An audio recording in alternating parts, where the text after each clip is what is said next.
कल जब संजय सिंह को अरेस्ट किया गया, मैं गया और आवाज़ भी उठाया, आम आदमी पार्टी के ऑफिस में गया, जबकि मुझे आम आदमी पार्टी से कोई लेना देना नहीं है, मैं उसका कोई सदस्य नहीं हूँ। लेकिन जो तानाशाही और जिस तरह से ये जो बदले की भावना से रंजिश में ये जो काम हो रहा है वो ठीक नहीं है। लेकिन दूसरी तरफ मैं मोदी जी को धन्यवाद देना चाहूँगा कि वो जो है भ्रष्टाचार पे अंकुश लगाना चाहते हैं, तो उनको बदले की भावना से हट करके जो सत्ता में बैठे हुए तमाम भ्रष्टाचारी जो लीडर्स हैं उनको जेल भेजे, चाहे वो विपक्ष में हो चाहे पक्ष में हो। और मैं समझता हूँ कि अगर ये काम हुआ तो पार्लियामेंट खाली हो जाएगा। कमोबेश सभी नेताओं पर भ्रष्टाचार का केस चल रहा है, बलात्कार का केस चल रहा है और ये सब के सब देशद्रोही लोग हैं। और ऐसी हालत में आपके चैनल से जनता से मेरा अपील होगा कि चाहे वो पक्ष के हों या विपक्ष के हों, जो भ्रष्टाचारी लोग हैं, जो देश को लूट रहे हैं, जो खोखला कर दिया है, जिन पे क्रिमिनल केसेज हैं या भ्रष्टाचार का केसेज हैं, इन तमाम लोगों को एक भी वोट ना दें। आने वाले वक्त में नए चेहरे को, नए नौजवानों को वोट दें ताकि देश साफ हो। जनता आज दिग्भ्रमित हो गया है कि कौन सच है और कौन झूठ है। तो अगर सत्ता क्लीन करना चाहती है, भ्रष्टाचारियों से मुक्त करना चाहती है भारत को, तो वो मोदी जी और अमित शाह जो सक्षम अपने को कहते हैं, और मोदी है तो मुमकिन है तो कहते हैं, तो मैं उन्हें चूम लूँगा उनकी हाथों को जब वो अपने ही पक्ष के तमाम भ्रष्टाचारियों को जेल भेज देंगे।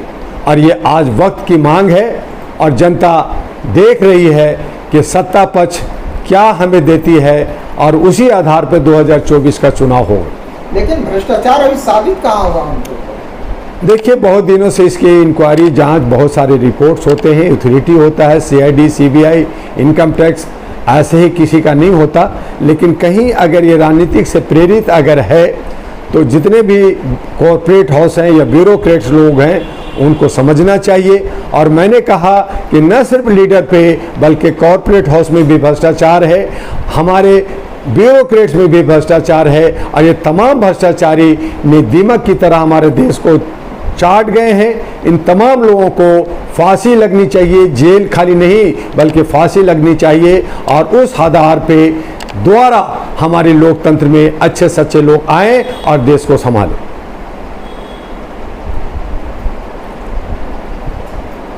मेरे कहने का मतलब ये है, पहले तो संजय सिंह की राज्यसभा सांसद वो ख़त्म की गई, पार्लियामेंट में आने से रोका गया।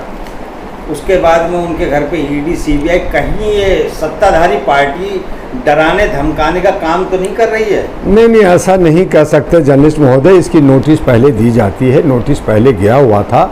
और 1 अक्टूबर को हमारी संजय सिंह से गांधी पीस फाउंडेशन में भी मीटिंग हुई थी। नेहरू कर्पूरी ठाकुर की जयंती मनाई जा रही थी, तो उस वक्त भी वो डरे हुए थे और उन्होंने कहा कि शायद मेरी सदस्यता गई है, मुझे अरेस्ट भी किया जाए। तो ऐसा नहीं होता कि देर नहीं होता। लेकिन कहीं ना कहीं आम आदमी पार्टी के जितने भी लीडर्स हैं जिन्होंने भ्रष्टाचार के खिलाफ आवाज़ उठाई थी, आज कमोबेश सभी लीडर जो है भ्रष्टाचार में लिप्त हैं। जो लोग सड़क छाप थे आज वो करोड़ों में खेल रहे हैं, तो वो पैसा कहाँ से आया, एक सवाल उठता है। तो इसलिए ये कहना कि ये सब लोग क्लीन थे, ये उचित नहीं है। जिस तरह से आम आदमी पार्टी भ्रष्ट है, उसी तरह से जो है पूरा नीचे से ऊपर तक बीजेपी भ्रष्ट है और वो सब देख रही है। और दूसरी तरफ जो कांग्रेस और दूसरी पार्टियां हैं वो सब भी भ्रष्ट है। और इसीलिए कह रहे हैं कि जितने भी लीडर देश को गुमराह कर करके, देश को लूट कर करके, दुनिया भर के हजारों करोड़ों को करके, जिस देश के अंदर खाने को पैसा नहीं है, जिस देश के अंदर रोजगार नहीं है, जिस देश के अंदर अति पिछड़ा लोग जो है कपड़ा बदन ढकने के लिए उनके पास कपड़ा नहीं है, और वैसे देश में ये लोग करोड़ों में खेलते हैं, 10-10, 20-20 गाड़ियां में घूमते हैं, एरोप्लेन में घूमते हैं, जेट प्लेन में घूमते हैं, और चुनाव के वक्त में ये करोड़ों रुपया जनता का टैक्स का खर्च करते हैं। ऐसी सूरत में चाहे वो सत्ता हो या ओपोजिशन हो, तमाम लोगों को चाहिए कि जितने भ्रष्टाचारी लोग हैं उनको जेल भेजें। और अगर ऐसा काम मोदी जी करते हैं तो मैं उनको सैल्यूट करने के लिए तैयार हूं।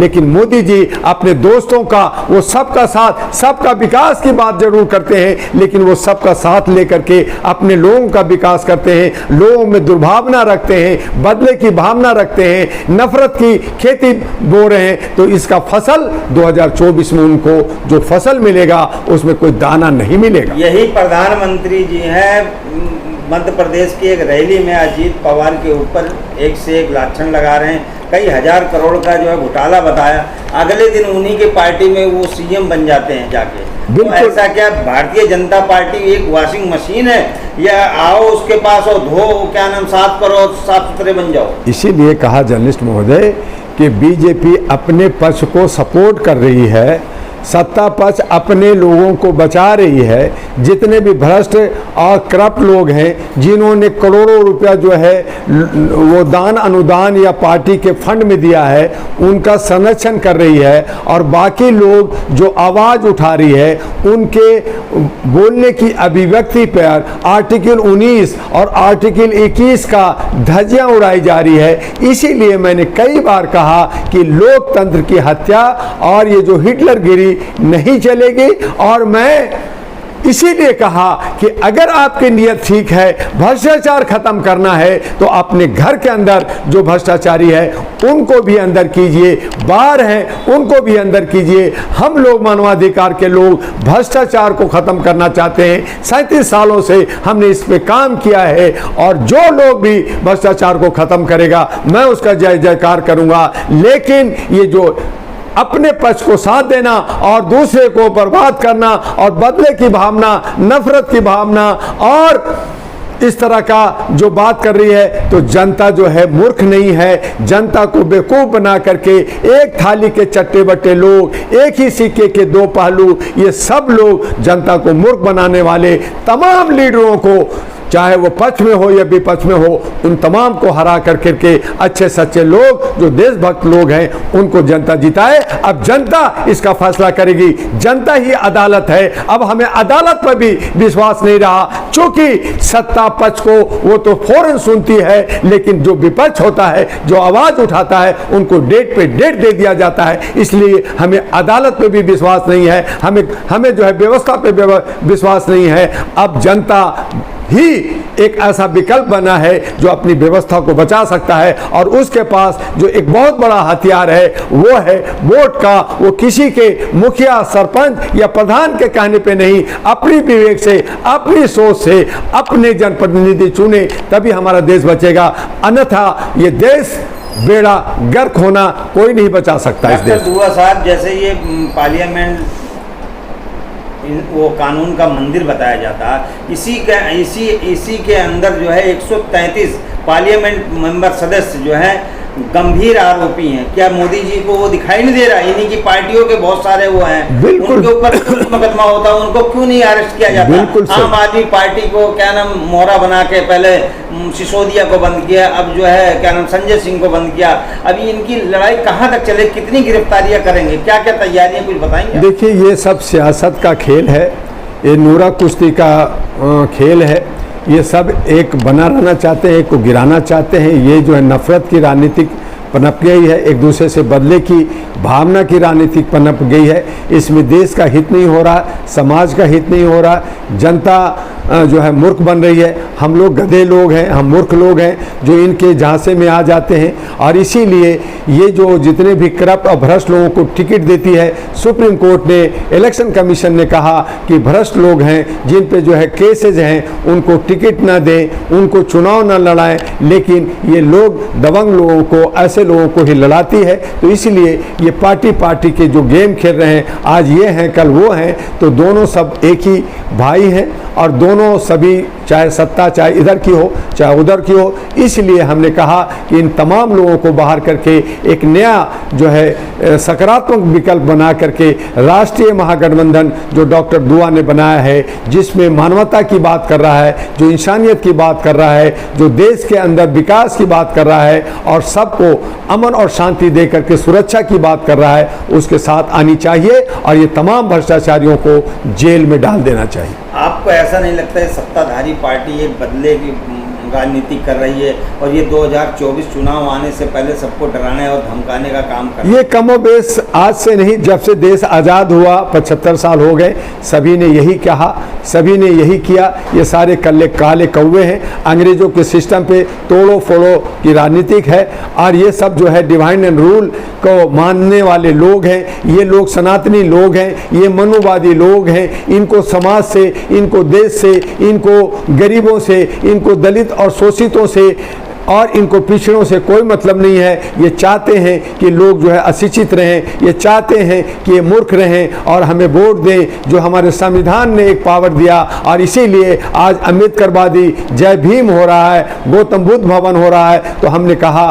कि भारत का जय करो, कहीं जय राम जी हो रहा है तो कहीं जो है नफरत हो रही है। जय हिंद पे रोक लग रहा है, सत्य जेते पे रोक हो रहा है और संगूर की छड़ी राजदंड की बात हो रही है। तो ये जो सारे के सारे जो है किसी तरह से जनता को मूर्ख बना करके सत्ता में जाना चाहती है, इसलिए इस पे एक अंकुश लगना जरूरी है। और अगर ये जो है भ्रष्टाचार पे अंकुश लग रही है तो संजय सिंह ही क्यों, सारे नेता जो है डूबे हुए हैं इस कामों में, चाहे वो पक्ष के हो या विपक्ष हो, उन तमाम नेताओं को जेल में होना चाहिए। अगली रणनीति क्या होगी बीजेपी की? आप सोशल एक्टिविस्ट हैं, आप राजनीतिक हैं भी, आप जगह जगह जाते भी हैं, लोगों से मिलते भी हैं, तो क्या सुगबुगाहट हो रही है कि जनता अब मन बना चुकी है। हमें तमाम भ्रष्टाचारी, चाहे पक्ष में हो या विपक्ष में हो, चाहे एनडीए हो चाहे इंडिया हो, हमें इन्हें वोट नहीं देना। जनता जहां भी जाओ, ऑटो रिक्शा में जाइए, रोड पे जाइए, भिखमंगे से मिलिए, आप बाकी सब्जी भाजी वाले से मिलिए, सभी लोग कह रहे हैं कि हमें एक नया, एक अच्छा जो देश को चला सके, तीसरा घटक, चौथा घटक की तलाश में है। वो सकारात्मक सोच वाले को लेना चाहते हैं, ये तमाम नेताओं को हराना चाहते हैं। तो आने वाले 2024 आपको ये देखने को जरूर मिलेगा। जनता एक नया समीकरण लेके एक नया विकास करेगी और नया बदलाव रहेगी, ये मुझे विश्वास है। मैं आपसे सवाल जो करना चाह रहा हूँ कि ये भारतीय जनता पार्टी 2024 के चुनाव से तो वैसे ही घबराई हुई है, अगला इनका टारगेट कौन सी राजनीतिक पार्टी होगी, कौन सा राजनेता होगा? देखिए, एनडीए में भी सब भ्रष्ट लोग हैं, इंडिया में भी सारे भ्रष्ट लोग हैं, इसलिए हमें नए समीकरण, नए लोगों का अभी तैयारियां हो रही है, वो जल्दी ही आपके सामने आ जाएगा। रही बात कि जनता बहुत समझदार हो गई है, अब जनता समझदारी से लोगों को खाएगी, लेकिन वो अपने लोगों को जिताएगी और ये जितने भी भ्रष्ट करप्ट लोग हैं उनको हराएगी, ये मेरा विश्वास है। मैं मानवाधिकार का आदमी हूँ, मानवीय मूल्यों के लिए काम करता हूँ और मैं चाहता हूँ कि लोग जात पात से ऊपर उठ करके, धर्म कर्म से ऊपर उठ करके, मंदिर मस्जिद से ऊपर उठ करके सिर्फ समाज और देश की विकास और कल्याण और देशभक्ति के में ओतप्रोत होकर के एक सेकुलर गणराज्य को बचाने की बात करें तो मेरा देश बच सकता है, अन्यथा ये धरातल में जाएगा।